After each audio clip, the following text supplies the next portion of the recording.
Olá, tudo bem? Bom, hoje eu vou falar um pouquinho aí a respeito de um dispositivo semicondutor chamado diodo, tá? Bom, a pretensão minha era fazer umas aulas, né? Pelo menos uns lembrete legal aí e ajudar o pessoal aí a entender, né? O funcionamento desse dispositivo e suas aplicações, tá? Então, o primeiro elemento, assim, semicondutor seria, assim, o diodo, depois partiria para transistor e seus derivados, né?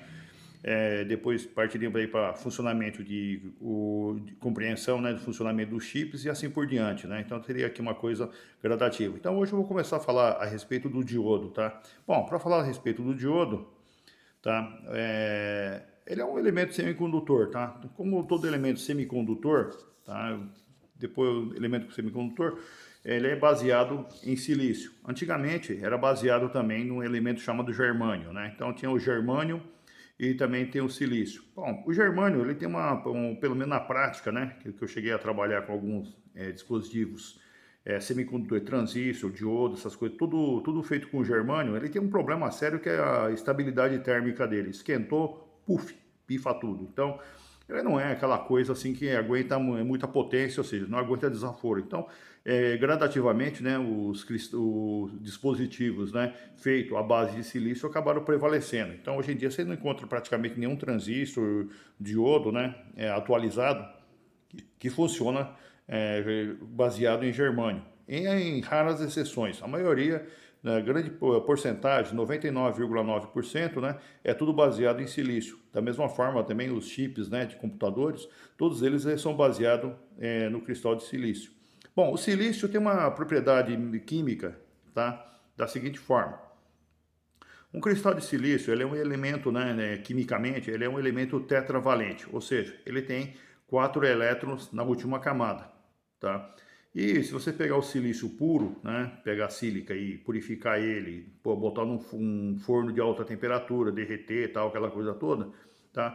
A sílica, né, o silício, né, ele é um elemento tetravalente, certo? Tem 4 elétrons na última camada, como já disse, né? Aí, junto com outro vizinho de 4 elétrons, ele forma lá um sistema de compartilhamento de elétron, né? Que ficaria com 8, tá certo? Cada átomo ali ficaria com 8. Isso aí, eletricamente, né? Diz assim que é um elemento neutro. É que nem o vidro, né? O vidro é sílica pura lá, né? Bem, com um pouquinho de impureza. O vidro, ele que é um elemento isolante, então ele não tem aquele negócio, não passa corrente elétrica por ele. Tá? Mas se esse elemento aí, tetravalente, ele for dopado, ou seja, contaminado, né, de propósito, né, por um elemento, por exemplo, trivalente, tá? Trivalente, então tem lá 4 elétrons do silício, mais 3 de um elemento trivalente.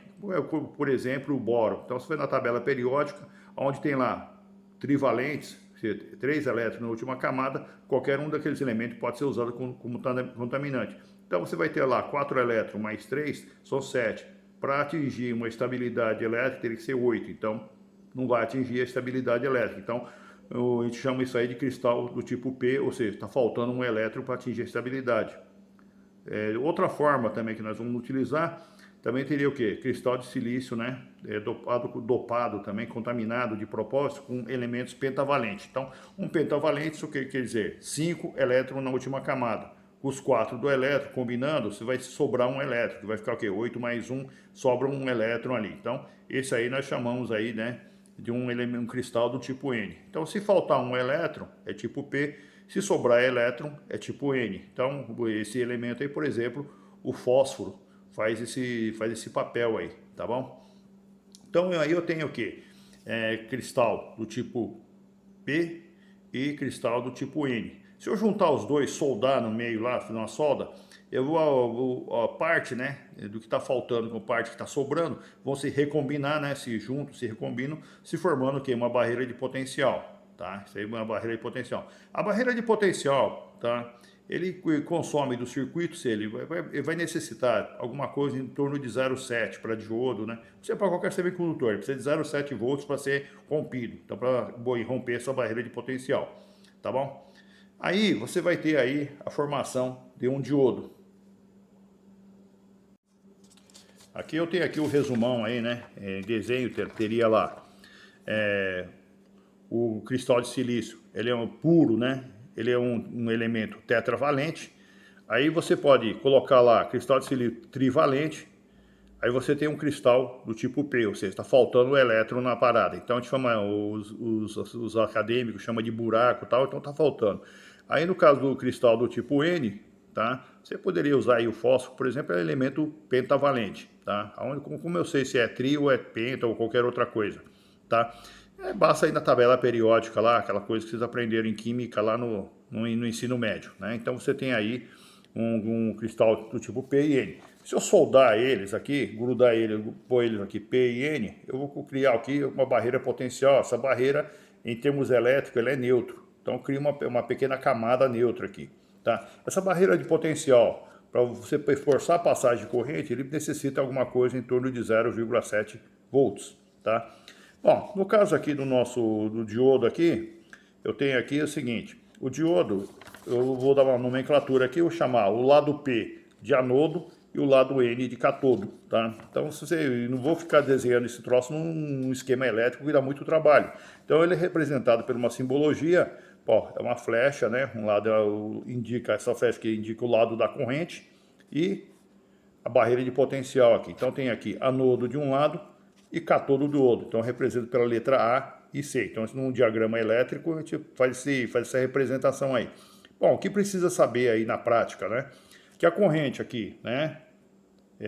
A corrente aqui de anodo para catodo, tá? De A para C, de anodo para catodo, a corrente passa. Então, eu coloquei lá I diferente de zero. Então, passa a corrente. Então, nós chamamos isso aqui de região aí de condução aí, ou área de condução, ou seja, está polarizado diretamente. A gente chama de polarização direta. Ao contrário, se eu tentar passar a corrente do catodo para anodo, não passa corrente nenhuma. Ou seja, praticamente é uma corrente de fuga aqui, praticamente não passa corrente, chama de bloqueio. Então tá, o diodo vai bloquear a corrente, ou também polarização reversa aí em alguns aí, né, que você vai encontrar em alguns livros aí, tá? Bom, isso aqui é um resumão aí, né, de tudo que, pô, geralmente, se você pegar um livro aí, existe aí várias e várias páginas aí, dependendo do grau de complexidade do livro, né? Se for um livro aí para mais simples, não passa muito disso. Se for um livro mais complexo aí de faculdade e tal, de física, pô, o negócio aqui é bem mais complexo. Mas é só para diodo, é só para mostrar, né, que de anodo para catodo deixa passar corrente, de catodo para anodo, se ao contrário, não passa corrente. Então, ele é um elemento unidirecional, ou seja, só passa corrente em um sentido. Bom, continuando aqui, né? Estou aqui mostrando aqui na minha mesinha aqui, são o que? Os diversos formatos que pode ter um diodo aí, tá? Então, um diodo eu tenho aí, um diodinho aí, bem simples, ou seja, um menorzinho aqui, por exemplo, aqui, tem menor que esse aqui, tá? Que geralmente é para SMD, tá aqui, ó, um diodo, tá? Tem um diodinho aqui, então eu tenho um diodo aqui. Bom, esse diodo aqui, todos eles, tá? Como é que eu vou identificar ele? Então, se eu pegar um diodo aqui, deixa eu pegar alguma coisa aqui, vou tentar mostrar, ó. Aqui, ó, o foco focando aqui, ó. Um lado, tá? Ele tem uma faixa, uma tarja preta. Então, esse lado aí identifica, né, o catodo. Então, eu tenho aqui, estou segurando aqui, anodo desse lado e catodo desse lado aqui. Então, isso aqui é um diodo aí de sinal. Então, um diodinho aí de sinal, quer dizer, sinal um diodo por uma corrente muito baixa, tá? Porque todo diodo ele é especificado da seguinte forma: a corrente máxima direta, ou seja, na área de condução, qual a corrente máxima que ele consegue passar, né, sem se danificar, e a tensão máxima reversa, ou seja, quando ele estiver no modo bloqueio, qual a tensão que ele consegue bloquear, tá?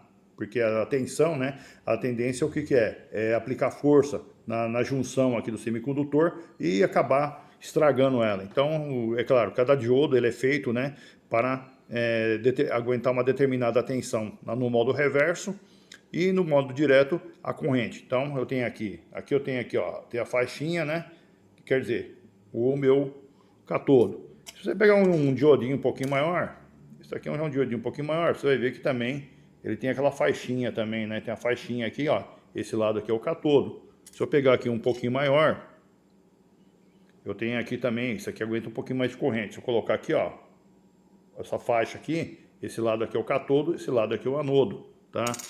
Eu também tenho aqui um diodinho aqui um pouquinho maior, que aguenta um pouquinho mais de corrente. Ó, esse aqui já, pô, como ele é grandão, ele já tem o quê?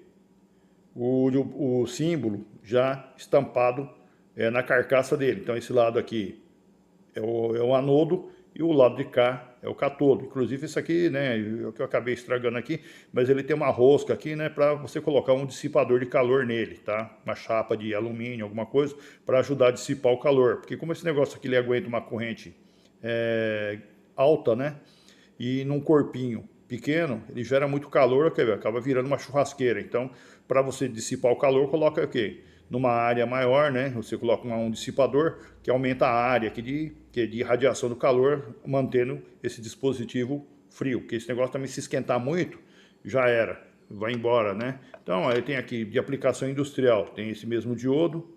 Também ele vem o que? Com o símbolo estampado na cara dele. Então, isso aqui é o anodo e o lado da carcaça aqui é o catodo. Inclusive esse aqui também para colocar dissipador, ele já vem até com uma porca, tá? Uma porquinha grande. Da mesma forma eu tenho esse tipo aqui também, é um pouquinho maior, ou seja, quanto maior a corrente, né? Maior é a carcaça dele. Então é bem diferente, por exemplo, de uma aplicação para sinal, ó, o tamanho do bichinho aqui. Agora uma coisa um pouquinho já para a área de eletrônica industrial, ó, o tamanho da criança, né? E depois tem aqui os casos especiais também, que também são, né? São diodo, é o LED, tá? O LED, para você identificar, quando é novo é mais fácil. Você tem lá o lado maior, o terminal maior é o anodo, e o lado menor é o catodo, tá? Ou em alguns modelitos aí mais, né? Também você vai encontrar uma bandeirinha, essa área maior aqui é o catodo, e o lado menorzinho aqui, que você vai ver essa área metálica menor, é o anodo, e essa um pouquinho maior é o catodo. E às vezes também tem aqui um chanfro, tá? Um chanfro, esse aqui é difícil pra caramba. Ele tem um cortezinho aqui diferente, tá? Que identifica o catodo também.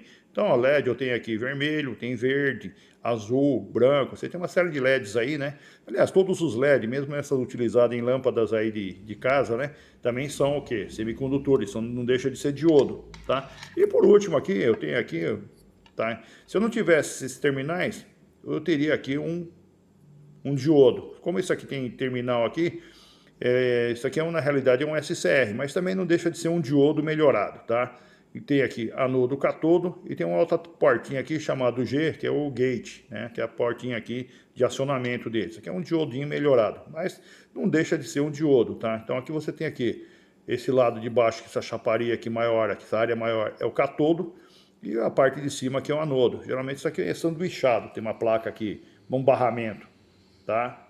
De catodo, um barramento de anodo, e depois é preso o quê? Através o quê? De prensa, de mola, é um sistema de prensa, tá? Então isso aqui é um diodo aqui de uso industrial. Então esses daqui maiores são de uso industrial. Os menores, assim, vai mais para eletrônica, tá? Então os maiorzinhos aí são sempre o quê? Utilizado na área industrial. Tá, isso aqui, pô, isso aqui usa aqui em trólebus e um monte de coisa aí, né? O que precisa o quê? De altas correntes. Eu passo que numa plaquinha eletrônica tal, um diodinho desse aqui resolve o problema, tá? Uma plaquinha aqui de fonte de PCs, por exemplo, usa muito isso aqui, tá? Então, recordando aqui, né, que diodo, não importa o tamanho dele, ele sempre vai ter um anodo e um catodo. De anodo para catodo passa a corrente e ao contrário, ou seja, de catodo para anodo não passa a corrente. Então, essas são o que? Parâmetros, né? Principais, né? Desses diodos aí, tá? Beleza? Bom, para finalizar a aula prática, né? Vou ensinar aqui agora como é que se testa um diodo. Então, para testar um diodo, eu preciso de um multiteste. Então, se for do tipo digital, todos eles têm aqui, ó, teste de diodo ou de continuidade. Tem aqui a marquinha do alto-falante, né, tal. Então esse daqui, por exemplo, se você juntar as duas pontas, eles, ó, emite um ruído aqui, né, dizendo assim, continuidade, tá? Quer dizer, negócio tem continuidade, quer dizer, passa a corrente da ponta positiva para a ponta negativa. Então eu tenho aqui ponta positiva e ponta negativa do multímetro, né? Então como é que eu vou fazer aqui para me testar o diodo? Testar diodo, como eu falei, pô, de anodo para catodo passa a corrente e ao contrário, ele bloqueia a corrente. Então, se eu pegar aqui o primeiro diodinho aqui bem pequenininho, tá aqui, ó. Tem o diodinho aqui. Então, eu estou segurando o lado do anodo e o catodo tá lá solto. Então, esse terminal aqui é o catodo e esse aqui é o anodo. Então, se eu segurar aqui, anodo, para cátodo, ó, ele dá 607 milivolts, ou seja, está passando corrente ali. Agora, se eu inverter as pontas, tá? O negativo no meu anodo e o cátodo aqui, você vai ver aí, ó, o cátodo positivo, ó, não passa porra nenhuma. Então, quer dizer, não mexe nada no multímetro. Então, esse diodo aqui, tá bonitinho? Tá funcionando. Pegar um diodo um pouquinho maior, tá? Se pegar um N4007, tá aqui, cátodo desse lado e anodo do lado de cá. Se eu pegar aqui o lado negativo, que é o cátodo, e positivo, ele vai dar lá 452 milivolts, ou seja, está conduzindo.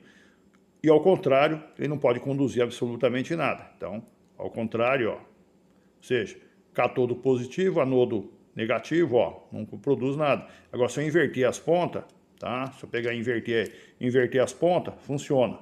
Assim, ó, negativo no anodo, não funciona. Agora, se eu inverter, aí funciona. Então, esse diodo também tá legal. Agora, se estiver conduzindo dos dois lados, tá ferrado. E se não se mover, a escala não se mover de jeito nenhum, também tá errado. Então, o diodo tá ferrado. Aqui, ó, é um diodinho um pouquinho maior, tá? Ó, anodo positivo, cátodo lá da porca aqui, negativo, ó, 364. Ó, tá funcionando, por enquanto. E se eu inverter as pontas, o que vai acontecer aqui? Nada. Então, esse diodo também está funcionando. Vou pegar um outro aqui.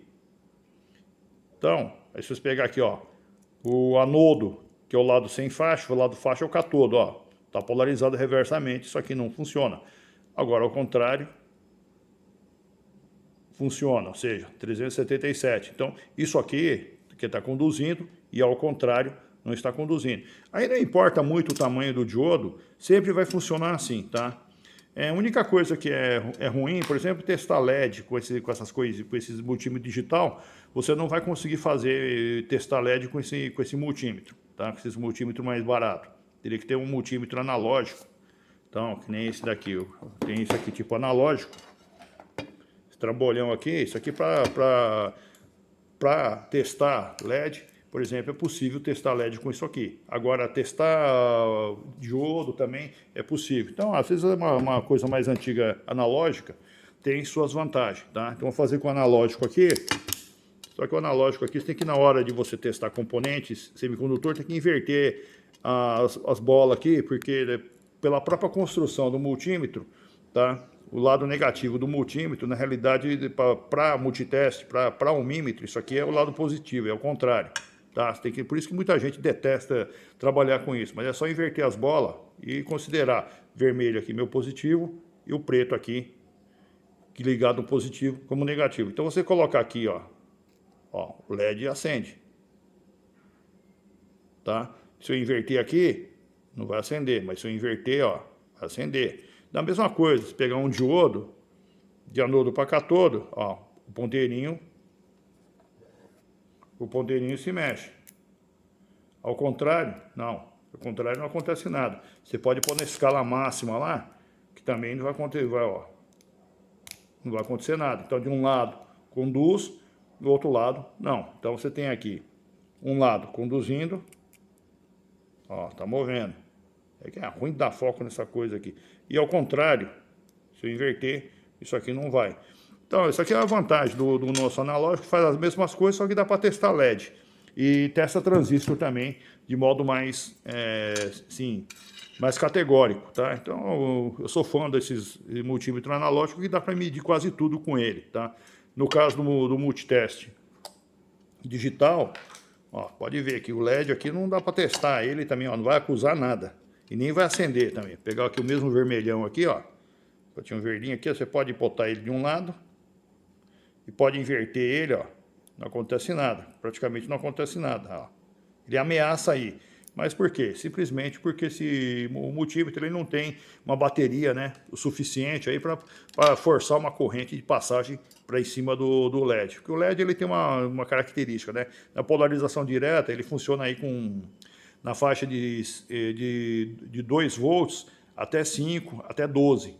Pô, e o multiteste aqui, esse multiteste ele não fornece uma corrente muito grande aí para fazer teste, tá?